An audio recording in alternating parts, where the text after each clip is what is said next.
17 micro habits that will change your English and your life forever. 1 year ago, I discovered the secret. The key to becoming fluent in English isn't about studying it at the extreme, like learning every grammar rule exists or memorizing each word you see. It's actually about forming micro habits, tiny habits that you follow consistently. These small habits compound over time and not only have a big impact on your English fluency, but also on your confidence, your career, and how you see yourself. So in this video, I'm going to share with you 17 micro habits that have completely transformed my English. And stick around for habit number 17 because the one thing that has stopped me from ever freezing again when I'm talking to native speakers. Let's dive in. Habit number 1. Surround yourself with English. Most people think you have to live in an English-speaking country to become fluent in English. That's not true. I've never been abroad, yet I see and hear English everywhere. The secret?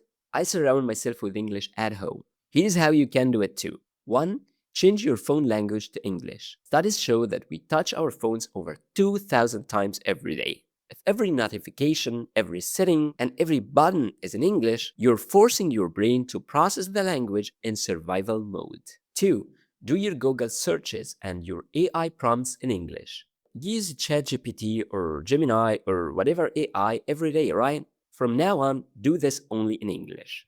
3. Practice your hobbies in English. Do you know that a lot of people become fluent in English just through gaming? 4. Movies, music, news, YouTube videos, podcasts. Consume all of it in English. Make English your default. Habit number 2. Start and finish your day with English. The first thing I do when I wake up, before I even get out of bed, is to put on these earbuds in my ear and listen to something in English. While I'm making my coffee or going through my morning routine, English is the first thing my brain hears. And English is the last thing I hear or I see at night too. I usually read in English until I fall asleep. Because of that habit, I dream in English a lot. Habit number 3. The 80-20 rule. 80% of my time is spent on input, listening and reading, and only 20% is spent on output. Most people believe that the fastest way to improve their speaking is to speak more. And yes, speaking practice is important, and I'll show you how to do that in a moment. But here's what most people miss. If you don't have enough English in your head, speaking becomes slow, stressful, and frustrating. You can't speak what you haven't heard. I focused on filling my brain with thousands of hours of English first, until it naturally started to overflow into my speaking. Habit number 4, the interesting filter. This is the most important rule. Only consume what you actually love. If you hate politics in your native language, don't force yourself to read news in English just because it feels like studying. If you love chess like me, watch chess videos. If you love football, watch match analysis. If you're genuinely interested in the topic, your brain focuses on the meaning rather than the difficulty of the words. Interest equals retention. Habit number 5, the social media gatekeeper. I made one strict rule. Never consume content in my native language if an English version exists. I stopped watching content in Arabic entirely for 9 months. Whether it was something related to work or just a video about how to cook a meal, I watched it in English. This transformed YouTube from an entertainment platform into the most powerful immersion tool in the world. I did the same thing with social media. On TikTok and Facebook and other social media platforms, the moment I saw a video in my native language, I swiped away immediately. If it was in English, I watched it until the end. Within just a few days, the algorithm learned my preference and it kept showing me only English content. Now, doom scrolling is actually helping my fluency. Habit number 6, 1-minute intensive listening. I take a 1-minute clip from a movie and listen to it 5 times in a row. By the first time, you will catch the general idea. By the fifth time, you'll start learning the hidden sounds, the way native speakers speak. And for this practice only, the video I'm watching is a bit challenging. I focus on every single detail. I try to catch every single word. Actors in movies speak fast. By paying close attention to each small detail, I improved my listening skills a lot. That's how you train a native level ear. Habit number 7, shadowing. I don't just listen, I copy. Even when I'm in my car or walking in the street, I whisper what the speaker says exactly as I say it. But most people don't practice shadowing the right way. They just repeat what they hear. There is a big difference between repeating and copying. To get the most out of shadowing, you should copy and imitate the native speaker. Don't just repeat. Feel what you're saying. Copy not only the words, but also the emotion, the vibe, the rhythm, and the intonation. Shadowing is the fastest way to improve your listening, pronunciation, and speaking without needing a speaking partner. Habit number 8, self talk. Self talk is simply talking to yourself in your mind or out loud. It's the voice inside your head that comments on what you're doing, thinking, or feeling. I talk to myself about everything. I used to do this in my native language. Now I do it in English instead. Sometimes it feels hard and uncomfortable, especially when I'm thinking about something serious and important. I feel like I need my native language to express my ideas better, but I keep pushing, and it became a habit. Sometimes I even forget if I was thinking in English or my native language. Habit number 9, use RTC method. I record myself speaking and send the voice note to myself on WhatsApp. When I listen back the next day, I'm always shocked. So many mistakes I didn't even notice while I'm speaking. I take it one step further with the RTC method: record, transcribe, and compare. First, I record myself speaking. Then I transcribe what I said using Google Docs or any other tool. Then I give the transcript to an AI to get feedback about my mistakes. No teacher, no speaking partner, just you and your own voice. I made a video about this method. Make sure to watch it after this video. Habit number 10, make mistakes. This is where most learners get stuck.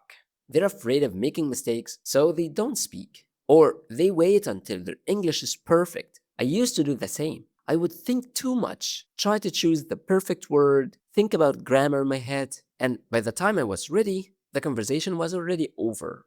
But here's what I learned: mistakes are not the problem, silence is the problem. Every mistake you make teaches you something, it shows you what you don't know.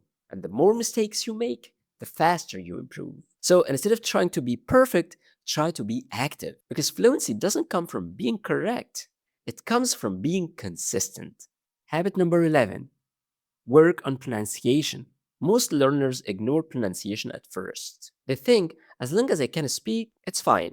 I made the same mistake until I realized that poor pronunciation can slow me down and even lower my confidence. So lately, I've been working on my pronunciation by learning English sounds, word stress, and connected speech, and other stuff. I still don't have perfect pronunciation, but I'm working on it. Good pronunciation has a big impact on your confidence, and it doesn't take much time to improve. Just 5 to 10 minutes a day is enough. Shadowing, tongue twisters, and exaggerated reading are great tools to improve your pronunciation. Habit number 12, remember the why. 90% of English learners stay stuck at the beginner or intermediate level forever because they forget why they started. In the moments when I feel like I'm not making any progress or when I'm ready to quit, I go back to the why. Why did I start learning English in the first place? So remind yourself of that goal, write it down, put it somewhere you can see every single day. I wrote this in a paper and stuck it on the wall in my office so I can see it every day. That one sentence got me through so many bad days. Habit number 13, read in English. I bought this Kindle so I can read everywhere. I read every single night for at least 5 minutes. Reading is the habit of successful people, but reading in English is a superpower for your vocabulary. I also make sure to read out loud. Reading silently is for information, but reading out loud is for fluency. It's like a bridge between your eyes and your tongue. And the best part, by reading out loud, you also improve your speaking skills. Habit number 14, journal in English. I work in tech. Before I start my working day, I write my tasks and my thoughts in English. It organizes my day and my language at the same time. Also, before bed, I write just one sentence about my day. One sentence, that's it. This forces my brain to go into what's called retrieval mode. Habit number 15, think in English. This one is big. Train your brain to think in English and stop translating from your native language into English first. I know, it feels hard at first. Your brain is used to translating every word. But trust me, it's not that your English is bad. It's just a habit you can develop. Here are 4 ways to start thinking in English. 1. Take a picture and describe it out loud for 1 minute without pausing. You don't have to be perfect. You just need to keep talking. 2. When you learn a new word, don't look for that translation in your native language. Instead, search for the English definition or look it up in Google Images. When you see a picture of a tractor instead of its translated meaning, your brain builds a direct connection. 3. Learn chunks and whole sentences instead of single words. Let's figure it out. Make a good impression. To be honest, by the way, etc. This helps you think in English because you don't have to stop to translate every single word to build a sentence. You already have the pre-made sentences to use. 4. Don't use subtitles in your native language. If you're totally lost, you can use English subtitles to connect listening with reading, but never go back to your native language. You want your brain to stop looking for a translation and start looking for meaning. Habit number 16. Repetition is magic.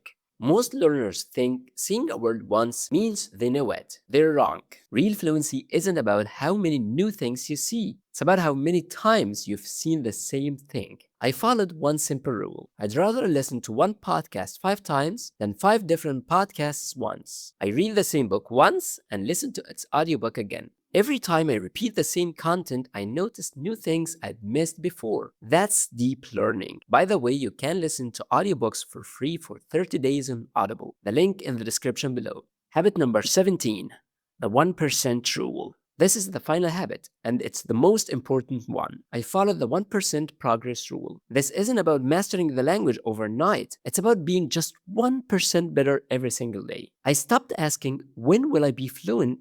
And started asking, did I learn something new today? If you win the day, the transformation happens automatically. Even a tiny 1% improvement every day adds up to massive results. There you have it, 17 micro habits that will change your English and your life forever. You don't have to do all of them at once. Start with one habit. Do it for just 5 minutes. Then build from there. That's how you create a system and make English part of your life. In this video, I explain the RTC method in more detail. Record, transcribe, compare. Watch it next to improve your English speaking, and I'll see you there.